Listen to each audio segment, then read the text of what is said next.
Um, Next up, I'd like to introduce you to Jerry Ham. I got to know Jerry and his work when I assisted Peter Reid again from BREAZE with installation of solar panels on multiple units for Uniting. BREAZE built up the relationship with Uniting through our social solar program and the CPH program and then the GREP programs. Jerry, can you tell me a bit about yourself and the work that Uniting does? Yes, thanks, Paul, and for the opportunity to be involved in tonight's forum. And good evening, everyone. So I'm a professional with 30 years plus experience working in the community services sector. I currently work for Uniting.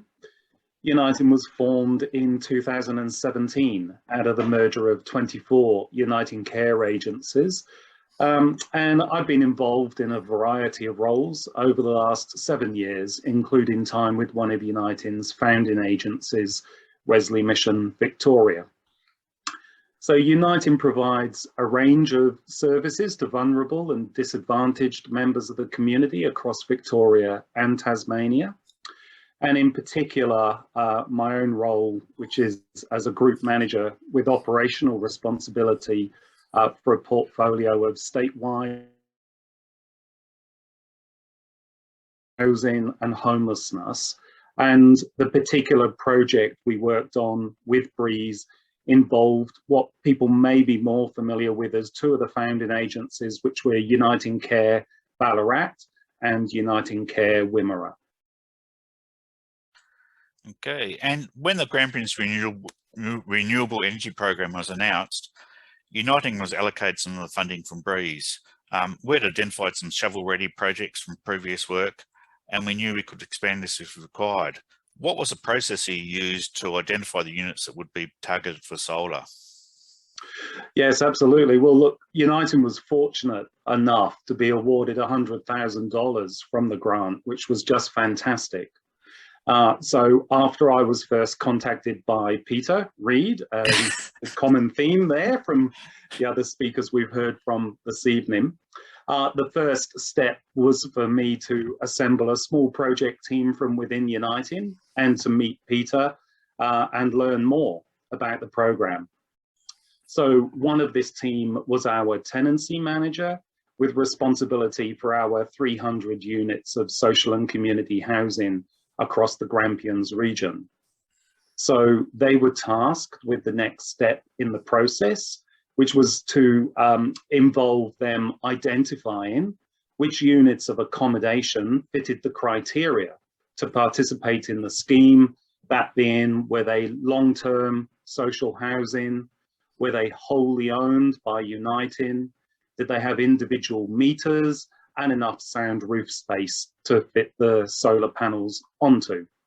So once we had identified a group of properties in and around Ballarat and the Central Highlands, and also some properties in Horsham in the Wimmera, then we were able to provide Peter. Okay, and who else was on your team that you had to put together to be involved in this project? Yeah, thanks, Paul. Well, look, I had to think about this question. I'll put my answer across from the perspective of identifying the functions that I believe were needed from within Uniting.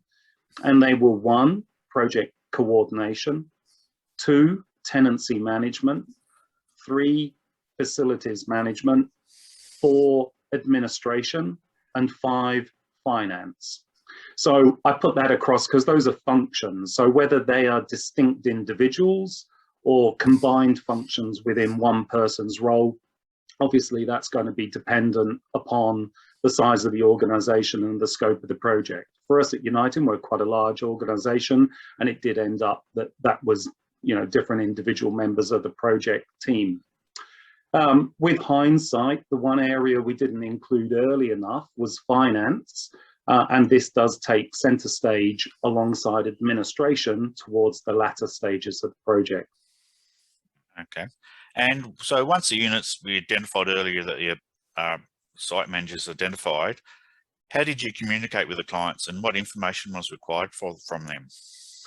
Well, the information we required, access to bill information and the national meter identifier, or the NMI, for each of the properties was required, and consent from our renters as the bill owner to participate in the project and share access to their data. BREAZE had sample letters and approval templates for us to use as a start point. So we just adapted those to our own Uniting brand and use and sent them in the mail and to our renters, and our tenancy team were then able to be available renters as they arose. Okay, and I know I was involved with this, so we evaluated that data because we got that, the bill information, got the annual data usage, etc. And so then we did, based on that, we did some sizing for the solar panels and come up with an indicative price on that. And there was some good news and bad news that come from that. Can you tell the people what happened there? Yeah, sure. Well, look, essentially, we found out that Uniting didn't actually wholly own enough of its own social housing to use up all the money in the initial grant. So much of our housing is managed stock, technically owned by the government, although managed by Uniting for many years. So that just simply involved us going through another step in the project, whereby we actually had to reach out to government and seek approval to include government-owned properties as beneficiaries of the scheme. And then secondly, Solar Vic had to seek approval to apply the rebates to the government-owned housing. So once we had secured those approvals, we drew up a separate agreement with Solar Vic for our managed stock. And we were originally looking at including between about 15 to 20 Uniting-owned properties, but this expanded scope enabled us to install panels on 35 properties in the end and maximize the grant and all the Solar Vic eligible rebates we were able to receive. Okay, and did BREAZE manage those implementations for you? No, absolutely. We managed the implementation with expert guidance from BREAZE, from Peter and yourself, Paul, when you joined the team. BREAZE had the project knowledge and the expertise to guide us on what we needed to do, but it was down to Uniting to undertake the implementation. So this included working with suppliers to obtain quotes, ensuring the process complied with the grant guidelines and Uniting's procedures, confirming installation schedules, liaising with our renters to gain access, and then the follow-up with the paperwork, certification, and the financial transactions between all parties once the installation was complete. Okay, yeah, and so that's good news. So we installed solar panels on a number of units. Does the financial benefit go to the Uniting? No, not to Uniting, no. The financial benefit of the solar savings flows directly through to the renters of our social housing. Okay, and before we finish up, is there anything else you'd like to add? Oh, look, Paul, really just to thank BREAZE, to echo the comments of Bryce and Matt about the support and, you know, the really fantastic guidance that BREAZE have been able to provide to this project, specifically Peter and Paul, for including Uniting in this grant. This project had a real good feel-good factor to it. Although the project did run a little longer than we initially envisaged, COVID and the government housing elements being the main reasons for that delay, the project meetings were always something to look forward to, actually, and fun to be a part of.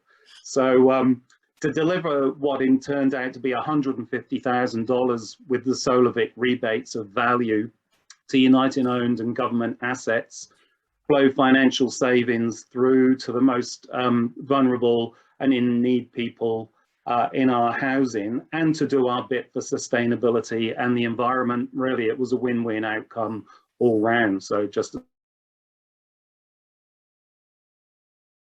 time tonight, and that good story.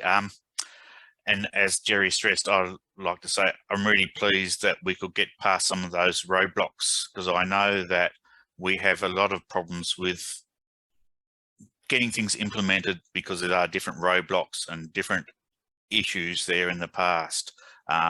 And so this was one example of where we work with Uniting, we worked with different state departments and got around those things. Now, it's not always easy to achieve, and I'm not sure, we're not saying we're going to achieve all these things in the future, but because we're working with community power hubs across Victoria, we all running across similar problems and stuff, and we have regular meetings with the different state departments and with the major power companies. So we're trying to bring these issues up and solve these issues across the board. So yeah, and that was a very good project to start up with. So I'm glad to see. Thanks for your time, Jerry.